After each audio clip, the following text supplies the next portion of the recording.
तो व्यक्ति के जीवन का भरोसा नहीं है, हम कब उठ ना पाए।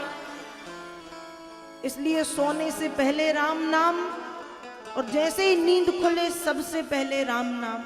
ये सूत्र मैंने नहीं दिया, ये सूत्र भगवान शंकर दे गए कि जब जागते हैं कैसे भी जागें, ध्यान से जागें, विश्राम से जागें और तपस्या से जागें, तो राम नाम शिव सुमिरन लागे, जानेऊ सती जगत पति जा।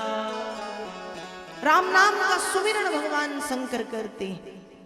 और जैसे ही राम नाम की आवाज आई, सती समझ गई कि भोलेनाथ जाग गए हैं। उसी समय सती के पिता प्रजापति दक्ष ने बृहस्पति शव नामक यज्ञ का आयोजन किया।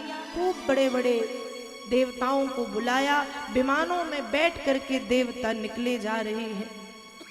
सती प्रश्न करती, महाराज ये सारे विमान कहाँ जा रहे हैं? भोलेनाथ ने बताया, आपके पिता प्रजापति दक्ष यज्ञ कर रहे हैं, ये वहीं जा रहे हैं।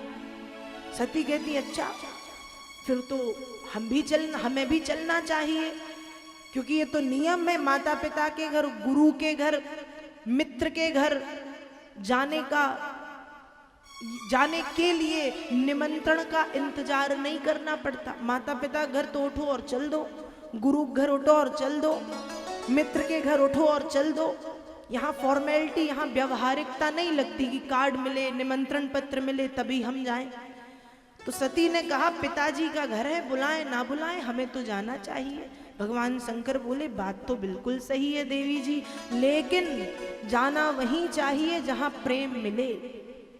अब सती कहती, महाराज कैसी बात करते हो, आप भी जानते हो मेरे पिताजी मुझसे कितना प्रेम करते हैं। भोलेनाथ कहते, देवी कोई समय था जब करते थे, अब नहीं करते। क्यों? का एक समय आपके पिता और मेरा कुछ बात विवाद हो गया, मैंने आपको बताना उचित नहीं समझा, मैंने आपको बताना ठीक नहीं समझा। सती कहती, तब नहीं बताया सो अब बता दो बात क्या हो गई। भगवान ने बात भी बता दी कि जब आपके पिता प्रजापतियों के राजा बने, बाज पे यज्ञ किया, सभी को बुलाया, मैं भी पहुंचा, लेकिन जैसे ही पिताजी यज्ञ में पधारे तो उनके आने पे सभी खड़े हो गए सिवाय मेरे और ब्रह्मा जी के। अब ब्रह्मा जी का खड़ा होना तो उचित वैसे भी नहीं था, दक्ष के पिता हैं और पुत्र के आने पर पिता खड़ा हो वो अच्छा भी नहीं लगता, शोभा नहीं देता।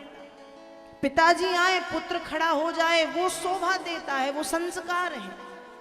तो ब्रह्मा जी खड़े नहीं हुए। अब भगवान शंकर, तो यहाँ भगवान शंकर इसलिए नहीं बैठे कि दक्ष के दामाद हैं। भगवान शंकर तो वैसे ही जहाँ देखते हैं कि समय व्यर्थ जा रहा है तो आंखें बंद करके राम में रमण करने लगते। तो महादेव भगवान राम के चिंतन में डूबे हैं। भगवान ने कहा, इसलिए मैं भी खड़ा नहीं हुआ। आपके पिताजी आए, 100 लोगों का खड़ा होना दिखाई नहीं दिया, पर मैं बैठा वो दिख गया। ये संसार का नियम है, ये कलयुग का नियम है कि लोगों को 100 अच्छाइयां नहीं दिखती। यदि एक बुराई है तो उसको पकड़ के बस खींचने में लगे रहते हैं, लंबा करने में लगे रहते हैं। किसी की 100 अच्छाइयों को छोड़ दो और एक बुराई को देखो। ये कलयुग के लोगों का स्वभाव है। वही दक्ष का स्वभाव था कि 100 लोग खड़े हैं वो नहीं दिखा, पर महादेव बैठे हैं वो जल्दी देख लिया। अब शब्दों का प्रयोग करने लगा। भगवान को क्रोध नहीं आया। तत्क्षण भगवान महादेव ने मुस्कुराते हुए उस सभा का त्याग कर दिया। भगवान शंकर ये बता रहे हैं कि ऐसी ऐसी बात है, इसलिए उस समय से बड़ी विरोधाभास की स्थिति हुई, तो आपका जाना उचित नहीं है, मत जाइए, बिल्कुल मत जाइए। और सती तो सती, मैं जाऊंगी, मेरी माँ मिलेंगी, मेरी बहनें मिलेंगी, मेरे पिताजी मिलेंगे, मुझे भेंट देंगे, उपहार देंगे, मैं तो जाऊंगी। भगवान ने कहा, इनसे कौन जीते? देखो, पत्नी से तो भगवान शंकर भी नहीं जीत पाए, पर कलयुग में तो अब समझ सकते हैं। तो भगवान शंकर ने कहा, इनसे कौन जीते? कोई नहीं जीत सकता। मौन धारण कर लिया, मौन हो गए। मौनम सर्वार्थ साधनम, मौन होके बैठ गए। अब यहाँ सती बार बार बाहर जाएं, भीतर आए, बाहर जाएं, इसलिए कि कहीं मेरे पिताजी ने किसी को लेने के लिए तो नहीं भेजा, और भीतर आए इसलिए कि कहीं महादेव को मेरी जरूरत तो नहीं। बाहर भीतर, बाहर भीतर, बाहर भीतर। और जगदम्बा का क्रोध बढ़ता गया, आंखें लाल हो गईं, और भगवान शंकर के मना करने के बाद भी बिना पूछे भगवती जगत जननी जगदम्बा ने अपने पिता के यज्ञ में जाने का निर्णय ले लिया।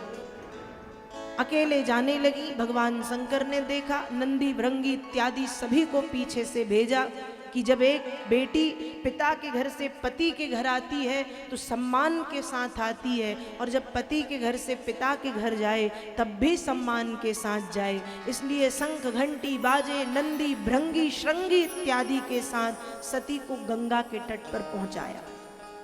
अब जब सती पहुंची, सबसे पहले पिताजी से मिली तो बात ही नहीं की, अपमान कर दिया। माताजी से मिली, देखो एक माँ ऐसी होती है जो अपने संतान से बिना किसी स्वार्थ के प्रेम करती है, निस्वार्थ। एक बार पिता के प्रेम में भी स्वार्थ होता है। कैसा स्वार्थ?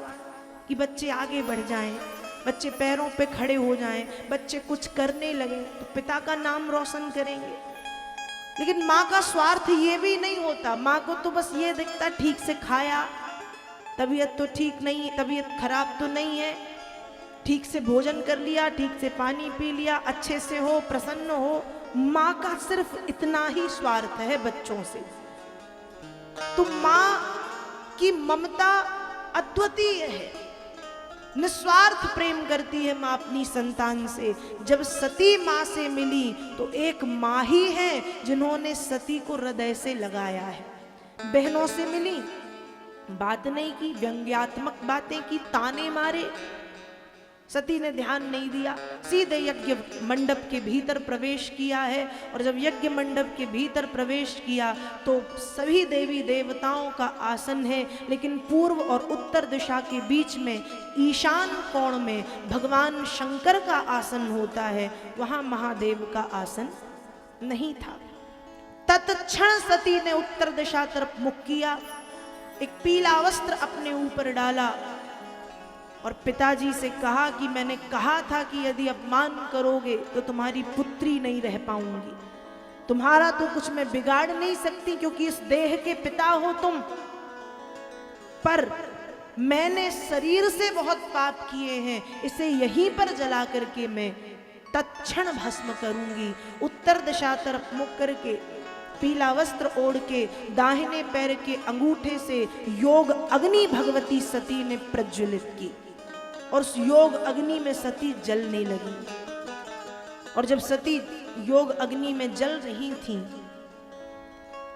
कष्ट हो रहा है, पीड़ा हो रही है, दुख हो रहा है, लेकिन दुख से ज्यादा भगवान शंकर के चरणों को यहाँ भ्रकुटी केंद्र में देख रही हैं और बार बार बस यही कामना करती हैं। वो स्वामी जी मानस में लिखते हैं कि सती ने क्या मांगा। सती मरत हरि सनवर मांगा, सती मरत हरि सनवर मांगा, जन्म जन्म शिव पद अनुरागा, जन्म जन्म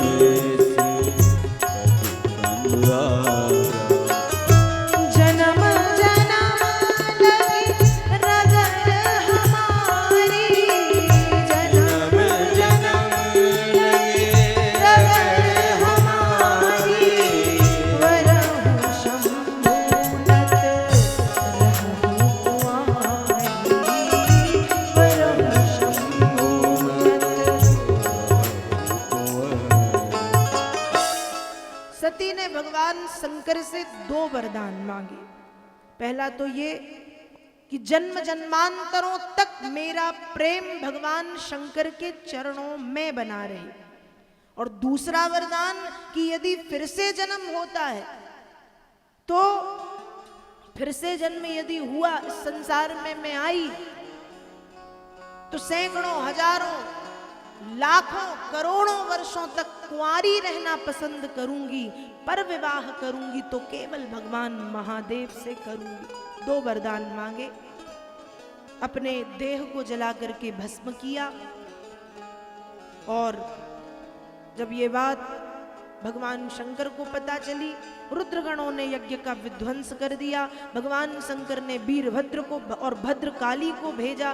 क्रोध में आकर के वीरभद्र ने, जो भगवान शंकर के ही स्वरूप है, प्रजापति दक्ष का सिर काट दिया। देवी देवताओं के निवेदन पर दक्ष के सिर के स्थान पर बकरे का सिर लगाया गया। इसलिए क्योंकि दक्ष अहंकारी था। अहंकारी व्यक्ति अहंकार में मैं करता है, और बकरा भी मैं करता है। तो भगवान ने कहा तुम जिंदगी भर मैं करो। बकरे का सिर लगाया गया। यहां सती के मृत शरीर को उठा करके भगवान शंकर संसार में रोते हुए भ्रमण करने लगे। भगवान विष्णु ने महादेव की जब ऐसी स्थिति देखी, तुरंत सुदर्शन चक्र से उस शरीर के 51 टुकड़े कर दिए, और भारत भूमि के विभिन्न भागों में वे 51 भाग जाकर के गिर गए, जिन्हें हम 51 शक्तिपीठ के नाम से जानते हैं। और स्वयं भगवान शंकर ने पहुंच करके शक्तिपीठ की स्थापना कराई, अपना एक भैरव शक्तिपीठ की रक्षा के लिए नियुक्त कर दिया। और पुनः भगवान शंकर तपस्या करने के लिए बैठ गए।